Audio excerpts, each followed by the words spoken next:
늘 돈이 되는 정보와 복지 정책을 전해드리고 싶은 복지다이소입니다.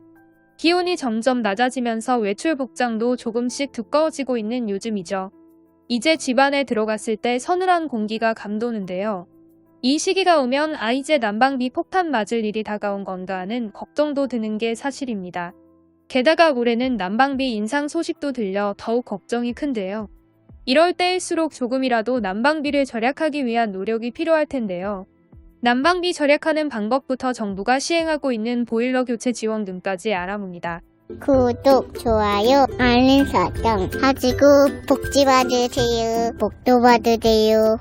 11월 2일 통계청이 발표한 10월 소비자 물가 동향에 따르면 전기가스 수도는 23.1% 상승하며 통계 작성이 시작된 2010년 1월 이후 가장 높은 수준의 물가 상승률을 기록했습니다.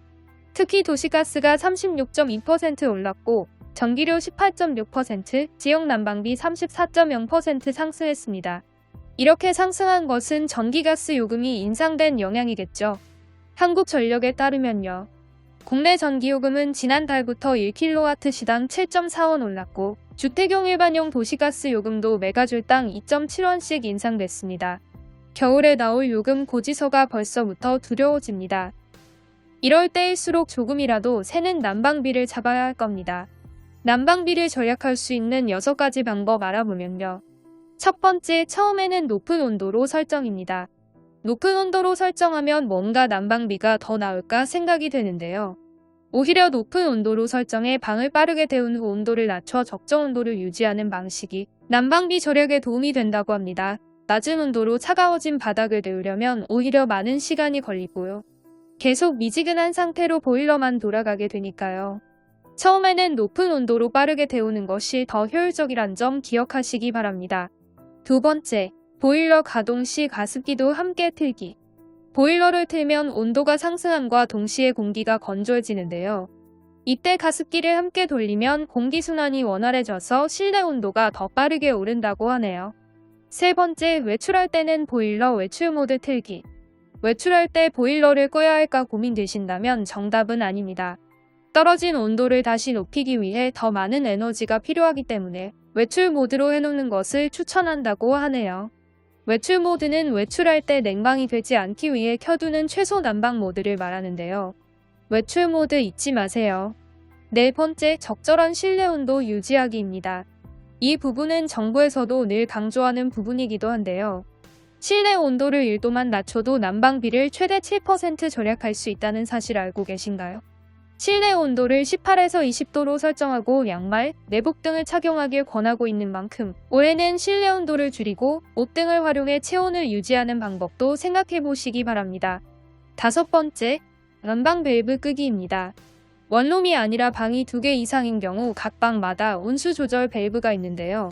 드레스룸이나 서재 등 자주 사용하지 않는 방의 온수 밸브는 닫아두는 게 좋습니다. 물론 한파주의보 등 혹한기에는 동파를 막기 위해 모든 방 온수 밸브를 열어 바닥 난방수를 순환시켜야 한다는 점 잊지 마시기 바랍니다. 여섯 번째, 뽁뽁이, 문풍지 등 이용하기. 보일러를 작동시킨 후 훈훈해진 온기를 유지하는 것도 관건입니다. 베란다, 창문을 통해 외부에서 찬 공기가 들어올 경우 기온이 낮아지기 때문에 계속해서 보일러가 작동하게 되는데요. 실내 온도를 낮춰주는 주범들을 막기 위해서는 일명 뽁뽁이라고 불리는 에어캡이나 문풍지를 활용해 냉기가 들어오는 것을 막는 것도 좋습니다. 이쯤에서 수도꼭지에 대한 진실도 한번 짚어볼 만한데요. 지금까지 수도꼭지를 온수 방향 쪽으로 돌려두면 바로 보일러가 돌아가서 난방비가 들어간다는 이야기였는데요. 그래서 수도꼭지를 온수에 두고 틀면 보일러가 돌아가기 때문에 온수를 사용한 후 바로 냉수 방향으로 수도꼭지를 돌려야 한다는 것이었습니다. 그래야 보일러가 돌지 않는다는 겁니다. 그런데 이건 틀린 내용이라는데요. 수도꼭지를 온수 방향으로 돌려둔다고 해서 보일러가 작동하지 않는다는 겁니다. 온수를 틀어서 직접 온수를 사용하게 되면 압력 차이로 유량 감지 센서가 작동하게 되고요. 이때 보일러가 가동된다는 겁니다. 인터넷에서 틀린 내용으로 알려졌던 터라 한번 짚어드렸습니다. 마지막으로 정부에서는 가정용 보일러를 환경표지 인증 제품으로 설치 혹은 교체할 경우 보조금을 지급하고 있는데요. 보일러 한 대당 일반은 10만원, 차상위 계층 등의 저소득층은 무려 60만원을 지원하고 있습니다. 물론 설치 후에도 신청할 수 있지만요. 대상자가 되는지 정확히 확인하는 것이 좋으니까 사전 신청하는 것이 좋은데요. 이는 설치하는 업체에서 지자체에 신청해야 하고 지자체에서 보조금 지급이 확정. 이후 업체에서 보일러 설치 후 지자체에서 지급하는 방식이라 설치 전 신청하는 것이 설치 후 신청하는 것보다 덜 번거롭습니다.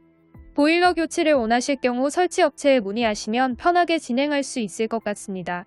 신청자가 세입자인 경우 주택 소유자의 동의를 받아야 하고 예산 범위 내에서 보조금을 지원하는 만큼 지자체 예산이 끝났다면 지원받기 어렵다는 점도 확인하시고 진행하시기 바랍니다.